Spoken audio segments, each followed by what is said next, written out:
All right, let's get to it. Sunday and Saturday statement draft for Week 15. Mike Golic, you are up.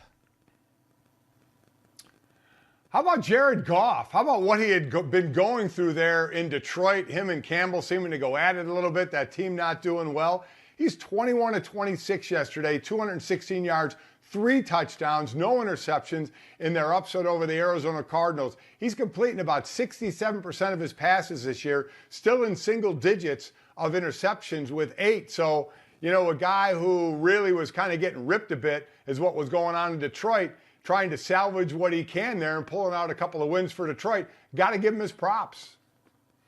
Well, and also, there was a point where he took a low hit, roughing call, and Tim Boyle came in for just like a play, maybe 2 at the most, and Goff was back out there. And, hey, to take down a team that had, not that long ago, the best record in football, impressive performance from a guy that we'd all given up on. I'm going to give some love to Jonathan Taylor. We mentioned him earlier, but 29 carries, 170 yards, a 67-yard dagger. He continues to be on the fringes of the MVP discussion. His teammate Darius Leonard really came out aggressively in support of him. If he keeps doing this, if they would win that division, and I guess everybody's in play for the 1 seed, it seems like. If the Titans would or the Colts, would somehow end up with the 1 seed, then it's definitely Jonathan Taylor. But even if they just knock off the Titans, this is a guy who could break that trend of quarterback. It's been 9 years since Adrian Peterson was the MVP. Maybe Jonathan Taylor is on his way, Mike. Watching him run, Mike, in person and just seeing sometimes where he gets hit a yard or 2 past the line and just keeps going forward and always falling forward. Really, really impressive.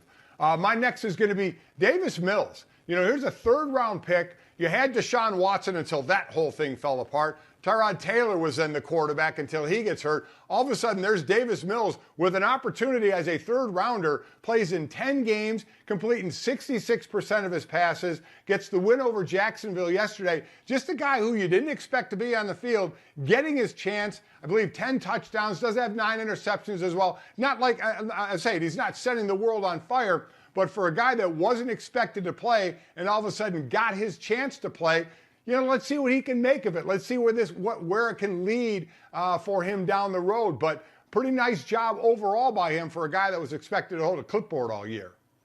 And I joked about this earlier in the year, but bravo, Texans. I knew you would win just enough games to screw up holding the 1st overall pick in the draft. The gang that couldn't tank straight, the Houston Texans. Speaking of a guy that wasn't expected to play, now at least this time he had a week to prepare. Last time he got thrust into service late in the week because Lamar Jackson had a turn with his illness. He was going to play, then he wasn't. Tyler Huntley knew all week he was the guy.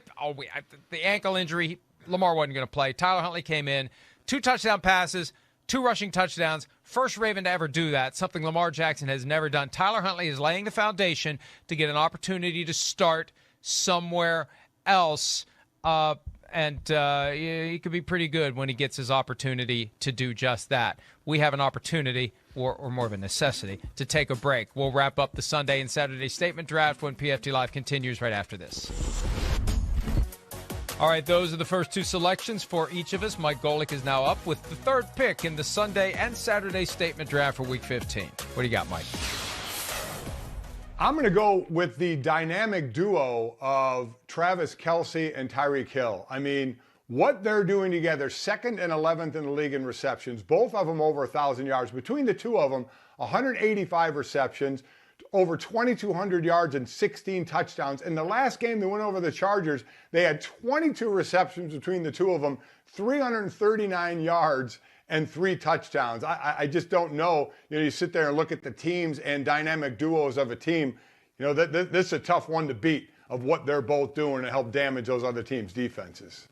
Yeah, Travis Kelce had a career-high 191 receiving yards with that walk-off game winner in overtime where he was moving in slow motion. He was the hot knife that was just kind of working his way through the butter on his way to the end zone to get the victory for the Chiefs. And now, Chiefs, hey, they had to be thrilled with what went on Sunday. You see the Patriots lose Saturday night. You see the Ravens lose. Things are looking good for the Chiefs. Titans lose. They're in the 1 seed right now in the AFC. For me, I'm torn between the Steelers' defense and the Saints' defense. But I think it's far more impressive that the Saints went on the road and pitched a shutout of Tom Brady. Dennis Allen, and we've said this from time to time, Mike. I mean, they've done great things with that defense there since 2017. He's been there since 2015. He got a defense that was in shambles post Rob Ryan. His name never comes up in the head coaching discussion. Never. Not a whisper, not a whiff, not a murmur, nothing. And if it doesn't after last night, we're a week away from the first time ever the window opening on teams with vacancies beginning the process of interviewing assistants from other teams with permission. How in the world is Dennis Allen, after last night, not at the top of the list or close to it? Listen, I get it. Cover the middle field well. His guys on the D-line were winning their one-on-one matchups. But, yeah, so pressure on Brady and confusion in the middle of the field. He's done a great job. We'll see with this new rule and an opening up to the interviews if he's in there. And keep an eye on this dynamic. We have two teams that currently have vacancies. The Raiders, they've had theirs for a while. The Jaguars have had theirs for a few days. There's going to be an incentive. You know, we talk about Black Monday, the Monday after the end of the regular season. Next Monday, Mike, yeah, ho, ho, ho, 2 days after Christmas, there's going to be some coaches that may find some coal because they may be out the door so teams can get in on this. That's definitely something to keep an eye on. Right. Hi, I'm Mike Tirico, and thanks for watching. Make sure to hit subscribe for the latest news and highlights from NBC Sports.